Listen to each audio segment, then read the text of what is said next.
सभी साथियों को नमस्कार और उम्मीद है आप सभी अच्छे होंगे। जैसा कि आप सबों को मालूम है, आरआरबी ग्रुप डी का पेपर 3 अगस्त से स्टार्ट हुआ और 6 अगस्त तक आपका जो पहला पड़ाव था वो खत्म हो चुका है और टोटल आपके 12 शिफ्ट के पेपर हो चुके हैं।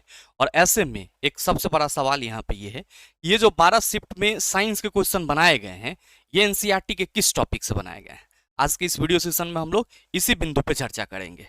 अगर आपका एग्जाम 9 अगस्त से लेकर के 25 अगस्त के बीच है तो मेरे मित्र ये वीडियो आप सबों के लिए रामबाण साबित होगा, क्योंकि इसमें जो भी टॉपिक आपको बताया जाएगा, अगर आपने उसका एक बार सरसरी निगाह से रिवीजन कर लिया, एक बार आप उसको देख भी लिए, तो यकीन मानिए कि बहुत सारे सवाल आप आसानी से सॉल्व कर लेंगे।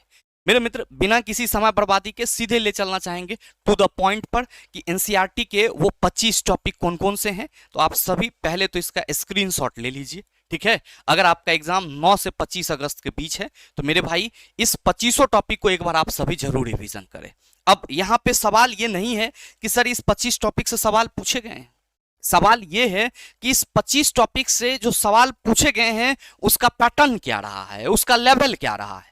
मेरे मित्रों अगर हम लोग बात करें आपके पहले टॉपिक टिश्यू की, तो आप सभी ध्यान देना कि प्लांट टिश्यू लगातार सवाल पूछे गए हैं। एनिमल टिश्यू में नर्वस टिश्यू से सवाल पूछे गए और मस्कुलर टिश्यू से सवाल पूछे गए।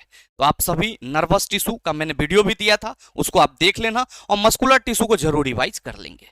अब साथ ही मेरे मित्र आपके नए वाले एनसीईआरटी में बॉडी ज्वाइंट को जोड़ा गया है, तो पिछले 12 शिफ्ट में बॉडी ज्वाइंट से कोई सवाल नहीं आया है। हाँ, प्लांट टिश्यू और एनिमल टिश्यू से लगातार सवाल आए हैं, चाहे वो सिंपल परमानेंट टिश्यू हो प्लांट का, या फिर कॉम्प्लेक्स परमानेंट टिश्यू हो, या फिर मेरिस्मेटिक टिश्यू हो। एनिमल टिश्यू में स्पेशली अगर हम लोग बात करें तो किसका सवाल आया है मेरे मित्र, एनिमल टिश्यू में नर्वस टिश्यू से लगातार सवाल पूछे जा रहे हैं और मस्कुलेटर सिस्टम से भी आपके सवाल देखने को मिला है।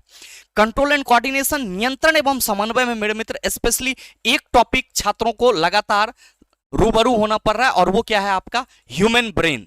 तो मेरे मित्र ह्यूमन ब्रेन आप सभी रिवाइज जरूर कर लेंगे।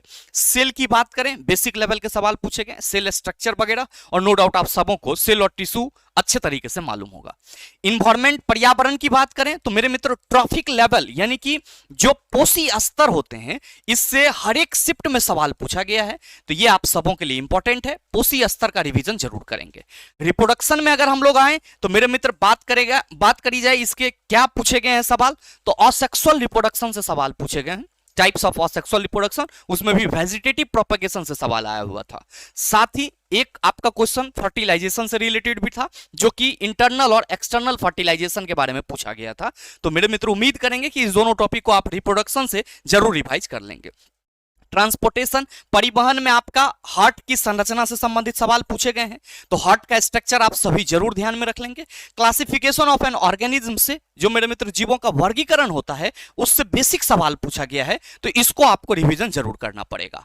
अगर हम लोग बात करें अगले टॉपिक की, केमिकल रिएक्शन से भाई साहब भर भर के सवाल आ रहे हैं, खास करके अपघटन अभिक्रिया से ज्यादातर सवाल पूछे गए हैं, और रेडॉक्स रिएक्शन, ऑक्सीडेशन और रिडक्शन, इससे सवाल देखने को मिल रहा है। मेटल एंड नॉन मेटल में मेटलर्जी से एक आध सवाल पूछा गया है। एसिड बेस एंड सॉल्ट से, एसिड बेस इंडिकेटर से सवाल लगातार पूछे जा रहे हैं। कार्बन एंड इट्स कंपाउंड की बात करो तो मेरे मित्र कार्बन एंड इट्स कंपाउंड में आपका जो कार्बनिक कंपाउंड के बेसिकली केमिकल प्रॉपर्टीज हैं, जैसे कि कार्बन का दहन अभिक्रिया क्या होता है, ऑक्सीडेशन अभिक्रिया क्या होता है, संकलन अभिक्रिया क्या होता है, इनसे सवाल पूछे गए हैं।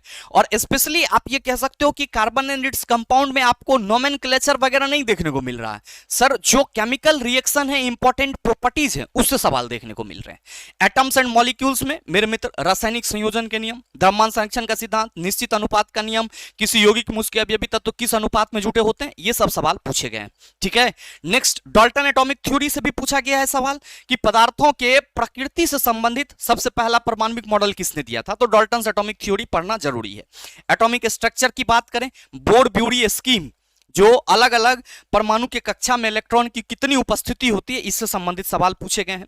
सॉल्यूशन, सस्पेंशन एंड कोलाइड सवाल पूछे गए हैं मेरे मित्र, आप सभी इसका रिवीजन जरूर करेंगे।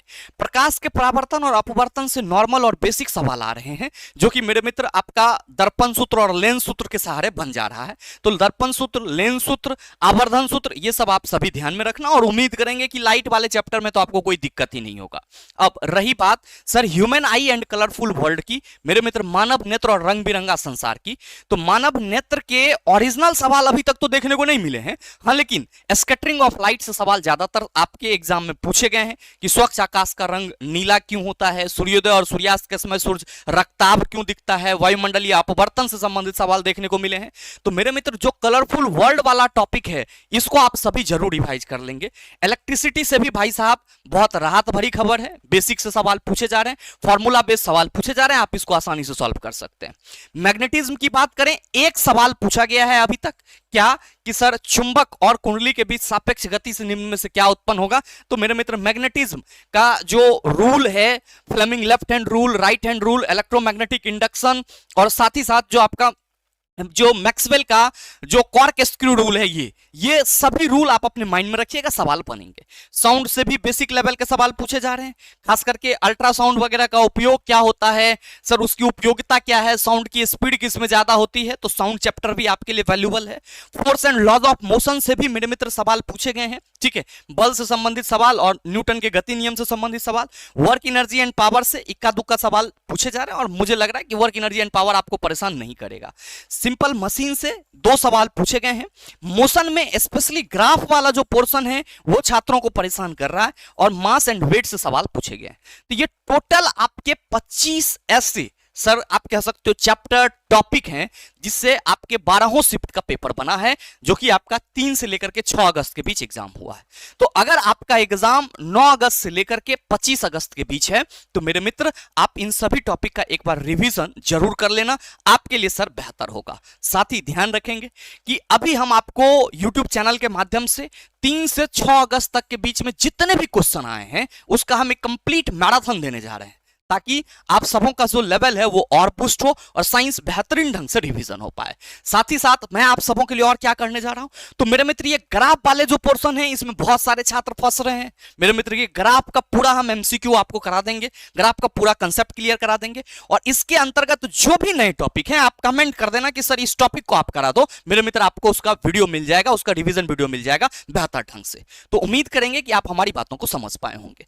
ध्यान में एक और चीज रखना कि ये सभी टॉपिक जो क्वेश्चन पूछ रहे हैं इन सभी टॉपिक से, इन सभी टॉपिक का लेवल क्या है, एनसीईआरटी लेवल। और इसलिए मैं बार बार कहता हूं कि मेरे भाई, अगर आप में से अभी भी किसी छात्र के पास NCERT 9th and 10th master solution का लाइन बाय लाइन पीडीएफ नहीं पहुंचा है, तो आप गलती कर रहे हैं, आप सर उधेड़बुन में फंसे हुए हैं।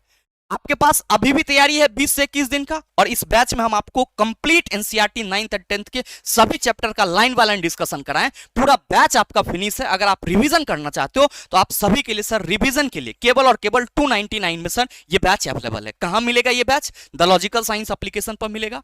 और मेरे मित्र, अगर आप द लॉजिकल साइंस एप्लीकेशन को गूगल प्ले स्टोर से डाउनलोड नहीं कर पा रहे हो तो इस वीडियो के नीचे डिस्क्रिप्शन में लिंक है, आप वहां से भी एप्लीकेशन को डाउनलोड कर सकते हो और बैच से संबंधित जानकारी आप इस दिए गए नंबर पर ले सकते हो। अगर आपके पास समय है और आप एनसीईआरटी रिवीजन करना चाह रहे हो लाइन बाय लाइन इन सभी टॉपिक को, तो मेरे मित्र आपके पास ये सुनहरा अवसर है NCERT 9th and 10th master solution batch से जुड़ करके चीजों को कंप्लीट करने का। बहरहाल, अगर आपको इन सभी टॉपिक में कोई भी टॉपिक ऐसा लगे कि गुरुजी हमें परेशान कर रहा है, तो आप सभी नीचे कमेंट करके जरूर बता देना, उस टॉपिक का आपको वीडियो मिल जाएगा। बहरहाल, उम्मीद करेंगे कि मेरे मित्र ये जो 25 टॉपिक हैं इसको आप अच्छे से मतलब रूबरू कर पाए होंगे, वाकिफ हो पाएंगे, और आगे आप इसी पैटर्न के हिसाब से तैयारी करेंगे। तो बहुत ज्यादा लोड लेने की जरूरत नहीं है, हम आपके लिए खड़ा है। जो भी नया टॉपिक होगा आप कमेंट कर दीजिएगा, हम आपका वीडियो अवेलेबल करा देंगे। और अगर आप संपूर्ण रिवीजन करना चाहते हैं तो आप इस बैच में आ सकते हैं। उम्मीद करेंगे आप हमारी बातों को समझ पाए होंगे। मिलते हैं फिर अगले वीडियो सेशन में। आज के लिए इतना ही, तब तक के लिए best of luck. Thank you, have a nice day.